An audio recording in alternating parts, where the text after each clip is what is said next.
और आज है 27 जनवरी। और आज तक की जितनी भी हमारी करंट अफेयर और स्टैटिक जीके है उस पर हम चर्चा करेंगे। और बहुत ही बढ़िया मुद्दा हमारा मटेरियल रेप, उसको समझेंगे डिटेल में क्या होता है ये। तो अपना एक एक क्वेश्चन को नोट डाउन करते चले और समझते हुए चले। Prime minister national children awards 2022, प्रधानमंत्री राष्ट्रीय बाल पुरस्कार 2022 29 बच्चों को दिया गया है। इसमें 1 लाख रुपए की राशि दी जाती है। 29 बच्चों में 15 जो है बॉयज है और 14 गर्ल्स है हमारी, और ये 6 श्रेणियों में दिया जाता है। नेक्स्ट है हमारा ये मैटेरियल रेप, इस पे जो चर्चा करनी है हमें। क्या विवाहित जीवन में पति पत्नी का जबरन संबंध, शारीरिक संबंध बनाना रेप होता है? तो रेप इज रेप क्या होता है? No means no. वैवाहिक क्या है मतलब है इसका? मैटेरियल रेप्स, बलात्कार से। तो अच्छे से समझेंगे, बहुत ही बढ़िया मुद्दा है, बहुत ही चर्चित मुद्दा है। और समझते हैं इसमें बहुत ही जानने को हमें बहुत सारी चीजें मिलेंगी। Material rapes, why do need to know, क्यों है जरूरत इसके जानने के लिए। तो देखिए भाई, you can not be claim the rights of you have the sex for the partner, says the Delhi High Court during the material rape case of hiring। क्या है मैटेरियल रेप? है ये जो रेप है क्या है? विवाहित जीवन में पति पत्नी का जबरन शारीरिक संबंध बनाना होता है। ठीक है, इस प्रकार का एक बहुत बड़ा प्रश्न उठ जाता है हमारे उसमें, ये पत्नी से जबरन संबंध बनाने का। फिर क्या इसकी सजा होनी चाहिए? बहुत ही गंभीर मुद्दा है, बहुत ही ठीक है। अगर इस तरह का है तो इसे प्लीज अपनी जो भावना है ना, इमोशंस को कंट्रोल करते हुए और गंभीरता के साथ समझे, बहुत ही इंपॉर्टेंट है। सोशल इश्यूज का बहुत ही इंपॉर्टेंट है। तो यूपीएससी के पाठ्यक्रम में टाइटल में बहुत ज्यादा कवर करता है ये social issues. Delhi high court का एक बहुत गंभीर विषय है ये। Man on the marriage site of the state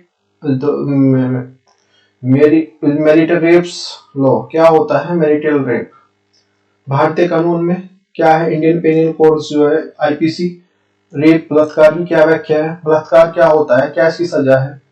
rape बलात्कार एक लाइन में लिखी हुई है इसमें, जज पर एक बवाल हो रहा है इस पे, जिस जो लाइन लिखी हुई है ना आईपीसी में, क्या है 375 इसमें अंदर एक लिखी हुई है। दिल्ली हाई कोर्ट में 2 जगह इसकी बेंच है ना, बैठ के वो सुनवाई चल रही है इसमें। सेक्शन 375 आईपीसी इनमें एक अपवाद है, एक्सेप्शनल है। क्या है? रेप में केस में एक्सेप्शन का मतलब क्या हुआ आप सोचोगे? भाई रेप तो रेप ही होता है। भारत में हाई कोर्ट में डिसीजन जो लैंडमार्क होते हैं उसके, हाई कोर्ट के बहुत इंपॉर्टेंट होता है। और वो भी उनमें से भी वो वाला हाई कोर्ट जिसको फॉलो एक तरह से सुप्रीम कोर्ट भी करता है। उसके बाद उसके डिसीजन को सोचना पड़ता है दिल्ली हाई कोर्ट के। तो दिल्ली हाई कोर्ट में दलीलें आती है ना, क्योंकि जो दलीलें आती हैं वो दलीलें इनकी इसी के होते हैं, हाई कोर्ट जो सुप्रीम कोर्ट के वकील होते हैं। अच्छा, बहुत गंभीर है विषय। सेक्शन 375 आईपीसी में क्या कहा गया है? जो sexual intercourse by a man against the women's में, किसी भी पुरुष के द्वारा किसी प्रकार का लैंगिक कार्यकलाप जो है एक महिला की इच्छा के खिलाफ, कंसेंट और उसके अनुमति के बिना कोई भी सेक्सुअल कार्य रेप कहलाएगा। परंतु इस लाइन में एक एक्सेप्शनल अपवाद डाल दिया गया। क्या है अपवाद? बहुत बड़ा सवाल है इसी के ऊपर। आज हम ये अपवाद आज से नहीं चल रहा, ये अपवाद तब से चला रहा है जब अंग्रेजों के गुलाम थे। ये जो नियम है तभी का है। एक्सेप्शनल जो है मैटेरियल रेप विवाह के बाद आपने जो बलात्कार किया उसका, विवाह के बाद बलात्कार का क्या लॉजिक है? महिला के साथ आपने लैंगिक किया, अन्य महिलाओं के साथ तो किया नहीं, तो भाई फिर अपनी वाइफ के साथ किया, तो उसमें प्रॉब्लम क्या? तो आप समझते हैं इसमें अपनी वाइफ के साथ जो इच्छा या न इच्छा से, इसके 2 मायने हो सकते हैं। अच्छा, सुप्रीम कोर्ट में अच्छी बहुत सारी जो फिल्म बनी हुई है, देखो इसमें हमारे इसमें तो सुप्रीम कोर्ट में इतने अच्छे जो डिसीजन आते हैं उस पे no means no. Sexuals workers भी अगर उनको जो एक्सेप्ट, यदि उन्होंने सेक्सुअल्स इंटरकोर्स के लिए मना कर दिया ना, तो नो की उसमें वैल्यू होनी चाहिए। पत्नी के विरोध करने पे रेप नहीं है इस मामले में। बहस बहुत लंबी बहस चढ़ी हुई है, नागरिक कार्यकर्ता इसमें बहस में जुड़े हुए हैं। मुद्दा पहुंचते पहुंचते कहां पहुंचा? दिल्ली हाईकोर्ट पहुंचा। अब मुद्दा वैवाहिक जीवन में पत्नी के नाक, ना का मतलब नासिक क्यों नहीं है भाई? केंद्र सरकार है, केंद्र सरकार से पूछा गया सुप्रीम कोर्ट में जो, तो उन्होंने कहा कि हमें थोड़ा सा इसका समय चाहिए कि हम मैरिटल रेप को इस कैटेगरी में डालें या ना डालें। केंद्र सरकार आखिर क्यों, किसके पक्षधर है, क्यों नहीं इसको डालना चाहते इसमें भाई, जो ये क्राइम में क्यों नहीं डालना चाहते इसको? महिला वैवाहिक जीवन में अपनी इच्छा के खिलाफ जो यौनकृत होते हुए भी अगर वो अपने खिलाफ किसी प्रकार का ये मुद्दा ना उठा पाए तो फिर सोचने वाली बात है। भारत का लॉ कमीशन और केंद्र इसको क्यों नहीं डालना चाहता इसमें? अब देखो, अपराध की श्रेणी में केंद्र को ने कहा कि हमें रेप की कैटेगरी में मत डालो, हम नहीं डालेंगे इसको। क्यों? क्योंकि भाई वैवाहिक जीवन का मीनिंग है ना, इससे पता ही नहीं चल पाएगा। नहीं तो फिर एक महिला पति के खिलाफ शिकायत लेके पहुंच के आ जाएगी। एक जहां पति पत्नी का मना किया जाना मायने रखता है, वहीं दूसरी ओर जो वैवाहिक जीवन का भी तो मायने रखता है। शाश्वत रूप से अलाव कर रहे हैं, ये शादी तो है। मतलब आप जीवन में शादी कर रहे हैं तो हस्बैंड वाइफ इस बात पे एक्सेप्ट कर रहे हैं कि भविष्य में इस प्रकार की उनकी रियाएं होंगी। नेक्स्ट, सरकार अब दुविधा में फंस गई कि निर्णय कैसे ले। अब शादी का अर्थ जो है वो सेक्सुअल इंटरकोर्स से निकाला जाता है देख नॉर्मली, वहीं जो शादी के बाद जो विरोध होता है उसको रेप की कैटेगरी में डालें या न डालें। सरकार खुद को इस बात को लेके अस्पष्ट है कि भाई क्या करे भाई।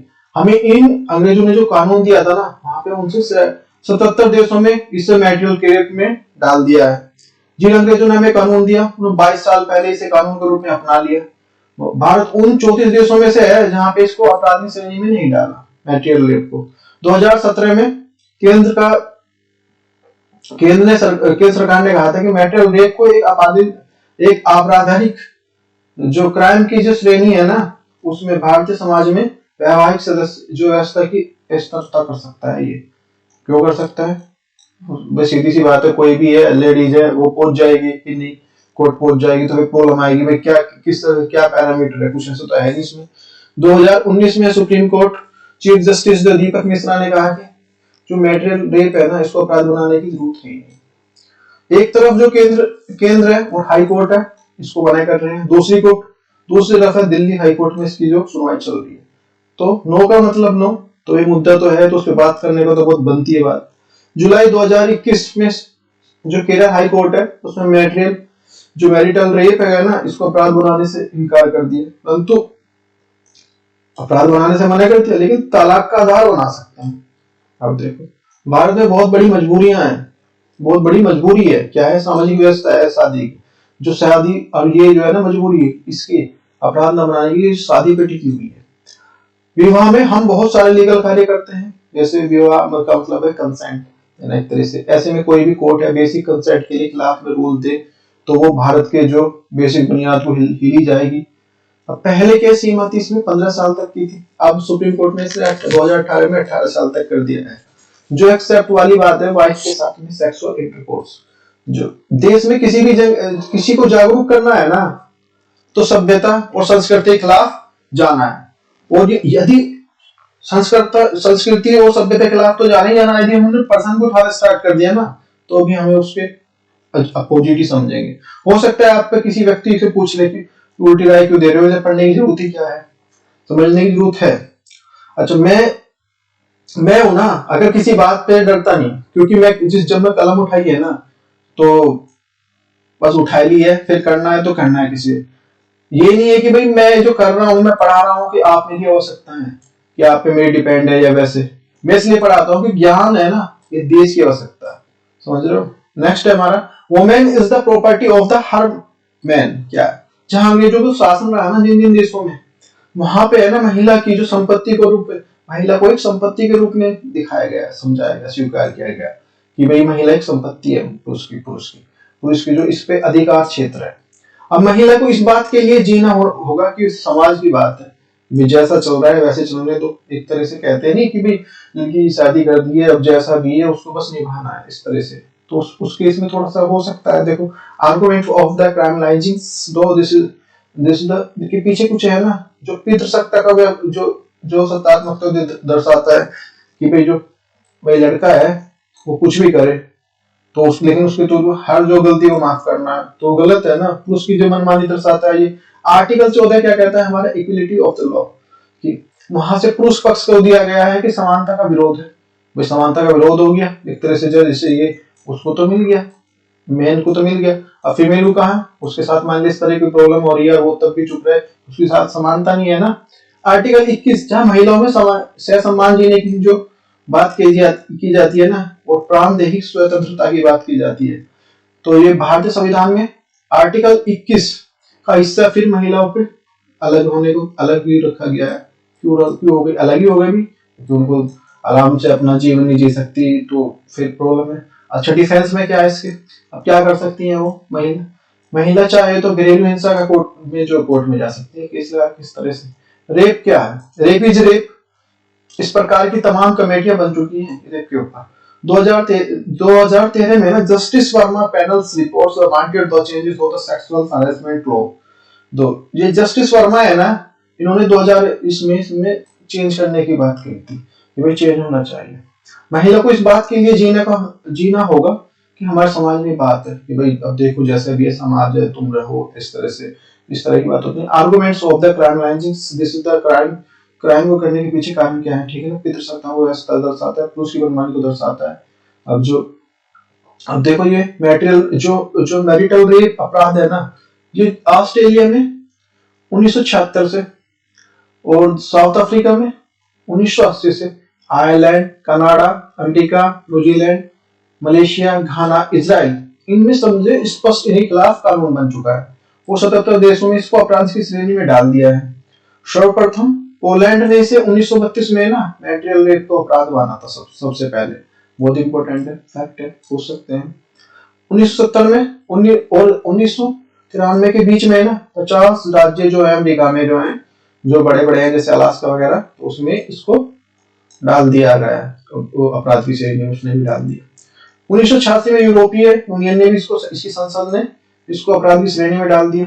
और यहाँ तक कि है ना जो छोटा सा देश है नेपाल, जो हमारा बराबर का है, बराबर का पड़ोसी जो है, उसने भी इसको अपराध की श्रेणी में डाल दिया। वो हमारे से आगे निकल गया इस मामले में, जो प्रोग्रेसिव हो गया।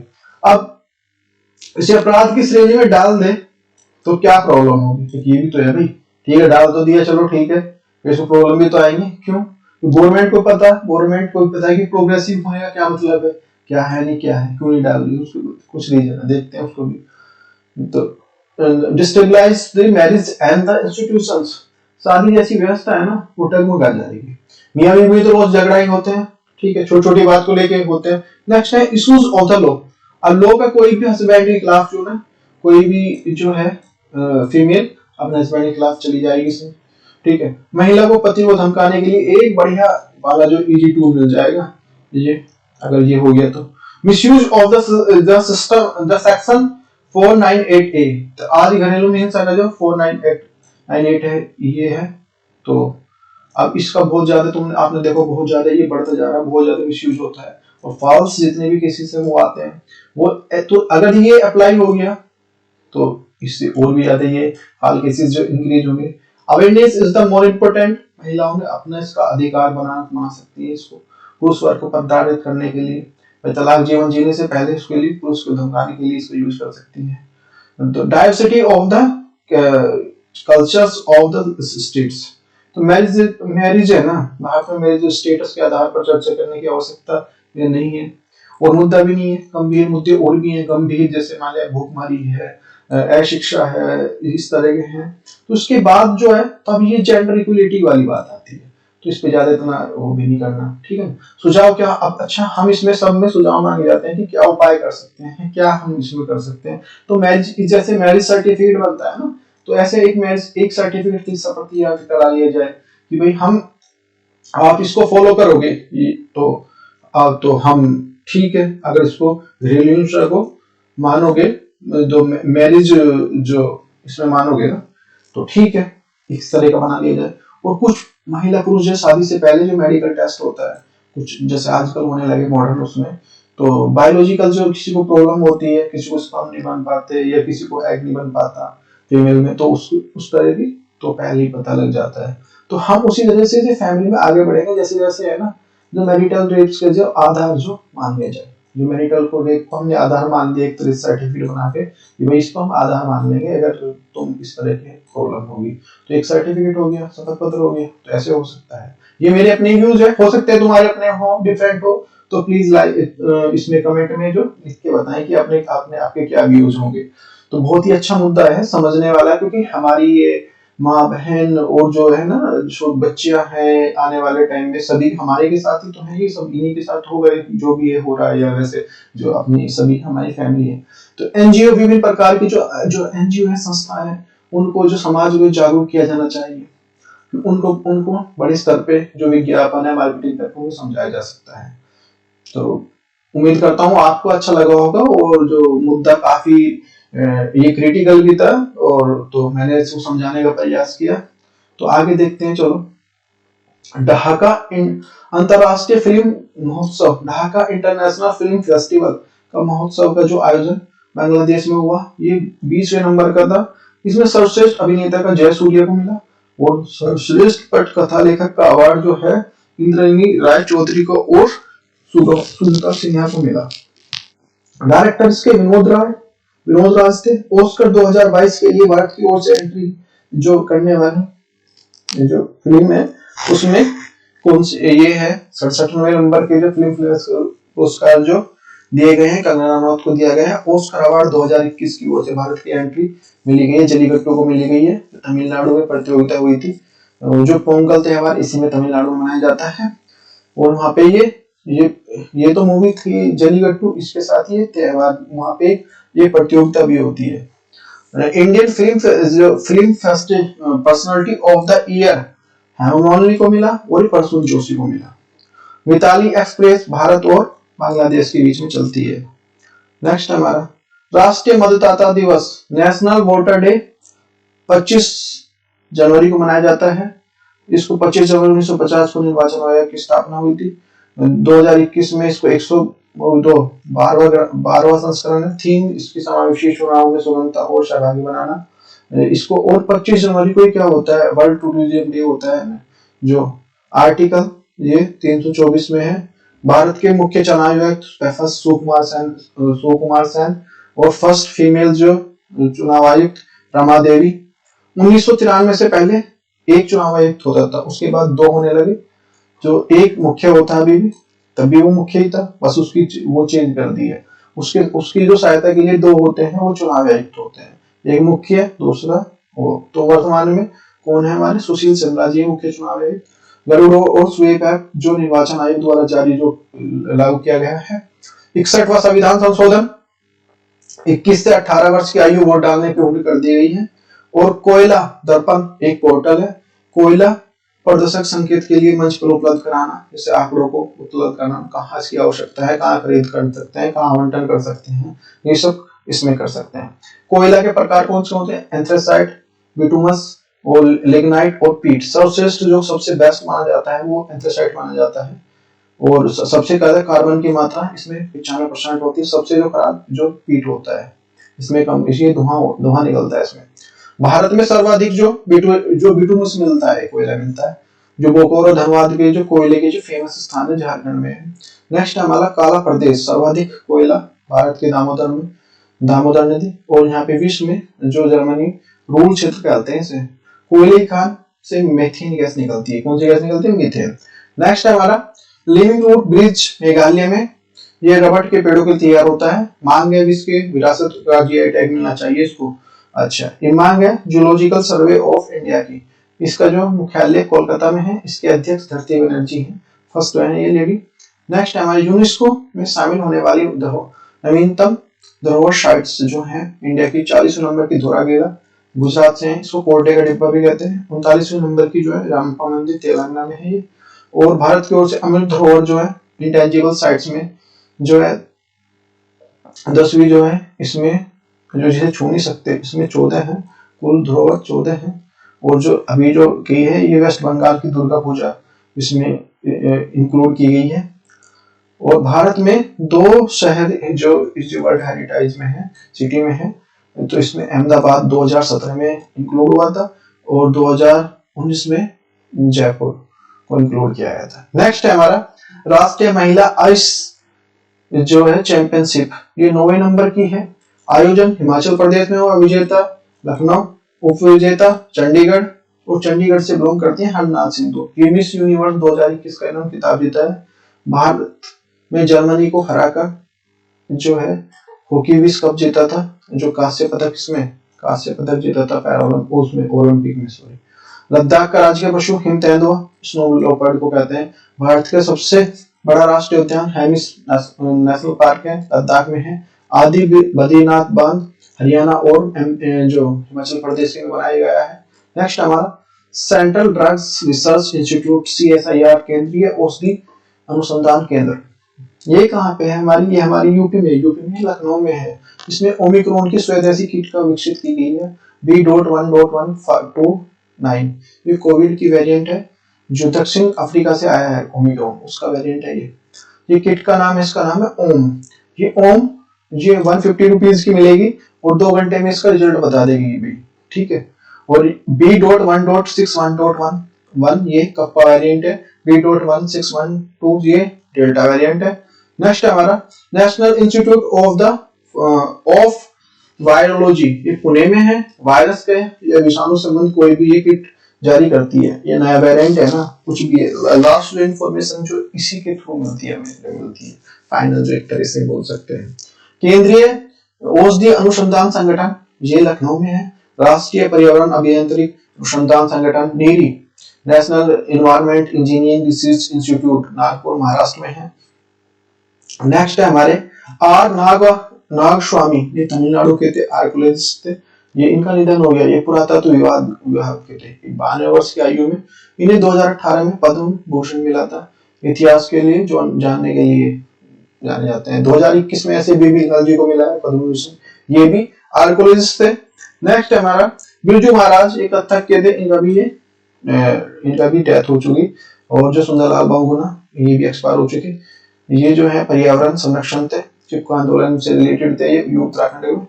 नेक्स्ट हमारी सिंधु ताई सपकाल, ये महाराष्ट्र से थी और इन पे ऊपर मूवी बन चुकी है महाराष्ट्र के, जो उनको मदर टेरेसा बोलते हैं, अनाथ बच्चों की माँ।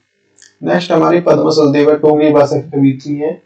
बांग्लादेश की सीमा बनाने वाले राज्य कौन कौन से बनाते हैं, जो वेस्ट बंगाल हो गया, मेघालय, मिजोरम, त्रिपुरा, असम, 5 राज्य बनाते हैं। भारत की सर्वाधिक जो राज्य सीमा बांग्लादेश के साथ लगती है। नेक्स्ट हमारा AVGC, A for animation, V for visual effects, G for graphics, C for comics. अब तक की जो नवाचार पर आधारित है। भारत का पहला centre of the excellence Karnataka के अंदर मिला है इसको। कर्नाटक इनोवेटिव पहल के लिए स्थापित किया गया। और 1% जो है ट्रांसजेंडर जो वो पुलिस में जो वो बेनिफिट देने वाला राज्य कर्नाटक है। कर्नाटक का नवीनतम जिले विजयनगर है। हरिहर बुक्का ने इसकी स्थापना की थी। राजधानी हम्पी है। शासक कृष्णदेव राय का ग्रंथ अमुक्त माल्यदा है। कोनार फील्ड सोने के लिए फेमस है। जो जलप्रपात कर्नाटक में श्रावती नदी के ऊपर है। नदी के ऊपर जो वाटरफॉल है। यक्षगान का संबंध ये कर्नाटक से हमारा। नागरहोल का संबंध राजीव गांधी राष्ट्रीय उद्यान है। नेक्स्ट हमारा नेपच्यून स्ट्राइक 2022, ये एक तरह का है, ये नाटो से संबंध रिलेटेड है। NATO North Atlantic Treaty Organization, उत्तरी अटलांटिक संधि संगठन, ये भूमध्य सागर में है। ब्रुसेल्स बेल्जियम 1949 में इसका एस्टेब्लिशमेंट हुआ था। भूमध्य सागर में एक्सरसाइज होती है नौसेना के द्वारा। भूमध्य सागर में ये 12 दिन तक ही चला था इस तरह से। और SCO संघाई सहयोग संगठन, ये आतंक विरोधी एक्सरसाइज होती है, पाबी एक्सरसाइज। नेक्स्ट है हमारा समुद्री साझेदारी अभ्यास, भारत और जापान के बीच में होगा। 10 जो एक्सरसाइज है भारत और पाकिस्तान के बीच में। और यूरोपीय संघ का वर्तमान अध्यक्ष फ्रांस है। टोटल नवंबर 27 है। 6 महीनों के लिए अध्यक्ष बनाया गया है इसमें, इसको 6 महीने के लिए बनता है। बेल्जियम की राजधानी ब्रुसेल्स में है। अध्यक्ष एडमिरल रोब बार्बोव है इसके नाटो को जो अमेरिका गुट है, अमेरिका ने बनाया था उस टाइम पे। और नेतृत्व जो अमेरिका ने किया था पूंजीवाद अर्थव्यवस्था गुट है। इसमें 30 जो है कंट्री है इसमें, मेंबर एक तरह से बोल सकते हैं। वार्सा को नेतृत्व सोवियत संघ करता था, जो USR जो अब रूस है। वार्सा और नाटो के मध्य जो शीत युद्ध हुआ था, कोल्ड युद्ध हुआ था, कि भाई मैं बड़ा तुम बड़ा, इसलिए जो अमेरिका और रशिया के बीच ये अमेरिका ने बनाया, ये रशिया ने बनाया। स्टंबोली ज्वालामुखी भूमध्य सागर में है, पर इसको प्रकाश स्तंभ कहते हैं। और इसको स्टंबोली ज्वालामुखी को जिब्राल्टर की जल संधि बोलते हैं। नेक्स्ट है हमारा गणतंत्र दिवस, रिपब्लिक डे 26 जनवरी 1950 को भारतीय संविधान लागू हुआ। और जो 73वां संविधान जो बनाया गया था, ये 2020 में, कल जो है बनाया गया हमारा 2022 में। और 26 जनवरी 1930 को ही क्यों बनाया गया, क्योंकि 26 जनवरी 1930 को ना पहला स्वराज की मांग की गई थी एक तरह से, तो इसलिए ये इम्पोर्टेंट बात है कि 26 जनवरी 1930 को, और ये 26 जनवरी इसीलिए डिसाइड की गई है। और भी कर सकते हैं, 25 कर सकते हैं, 26 कर 28 कर सकते हैं, 26 ही क्यों करी, तो 26 करने के लिए लॉजिक है। गणतंत्र क्या होता है, किसी देश का राष्ट्राध्यक्ष ना वंशगत ना हो तो गणतंत्र कहलाता है। जैसे इंग्लैंड में भी राजा होता है, भारत के राष्ट्रपति वंशगत नहीं है, अभी है, फिर उनसे पहले, ठीक है। इस तरह से चेंजेस होते रहते हैं, ठीक है ना। अब जनता जैसे चाहती है वो सेकंड टाइम भी आ सकते हैं, तो अलग बात है, वो कार्यकाल के लिए। जिसका सबसे नवीनतम जो गणतंत्र है वो बारबाडोस है। संविधान 26 नवंबर 1949 को तैयार हुआ था हमारा, और 26 नवंबर 1926 को ये संविधान दिवस मनाते हैं। और 26 नवंबर को ही क्या होता है हमारा दुग्ध दिवस होता है, राष्ट्रीय दुग्ध दिवस, क्योंकि डॉक्टर वर्गीज कुरियन जी का बर्थडे होता है। जो ये दूध की वो आती है ना, पाउच आते हैं, तो 24 आता है, वही डॉक्टर वर्गीज कुरियन। नेक्स्ट हमारा पद्म विभूषण 2022 विपिन रावत जी को दिया गया है, ये फर्स्ट सीडीएस है। इसमें 4 व्यक्तियों को पद्म विभूषण दिया गया की बार 2022 में। इसमें मिस प्रभा जी महाराष्ट्र से हैं, जी श्यामलाल खेमकर यूपी से, और जनरल विपिन रावत उत्तराखंड से हैं। और 4th नंबर के हमारे कल्याण सिंह, ये यूपी के सीएम रह चुके थे और राजस्थान के राज्यपाल रह चुके हैं। राष्ट्रीय ध्वज 22 जुलाई 1947 को अपना स्वीकार किया गया था। राष्ट्रीय गान और राष्ट्रीय गीत 24 जनवरी 1950 को स्वीकार किए गए थे। नेक्स्ट है हमारा पीएच एच होगा, एच प्लस होगा तो एच होगा, ओ एच माइनस होगा तो बेस होगा। जो मनुष्य का रक्त का जो पीएच मान 7.4 होता है। Blood is a connective tissue है, blood is a connective tissue. ऊतक 25 जनवरी national tourism day. Oscar award 2022 academic award है जय भीम को, और जो मराकर को जो दिया गया, शॉर्टलिस्ट किया गया। Thank you for listening. थोड़ा सा भी आपको समझ में आया तो प्लीज वीडियो को लाइक करें, सब्सक्राइब करें। और देखो भाई, इसको है ना डेली की डेली नोट डाउन, जो अपना इंपॉर्टेंट लगता है जब आप क्लास लिया करो। तो एक जैसे ये है, जैसे 25 है, ये पीएच में आना है जैसे इसको, तो इसको जो भी इंपॉर्टेंट लगे, जितना भी है, हो सकता है सब आपको आता हो कुछ, तो उसको नोट डाउन कर लिया करो। नोट डाउन कर लोगे तो इससे तुम्हारी एक बढ़ती चली जाएगी समझ, और धीरे धीरे वही चीजें होती है, वही चीजें रिपीट होती है थोड़ी थोड़ी। तो नहीं तो ऐसे तो ये ना तो तुम्हें समझ में आने वाला, चाहे कहीं से पढ़ो, चाहे यहाँ से पढ़ो, चाहे कहीं और से पढ़ो, लेकिन समझ में नहीं आएगा। समझ में आने के लिए बहुत इंपॉर्टेंट है, तो तुम्हारा भी थोड़ा सा डेडिकेशन होना, तो तभी फायदा है। Thank you for listening.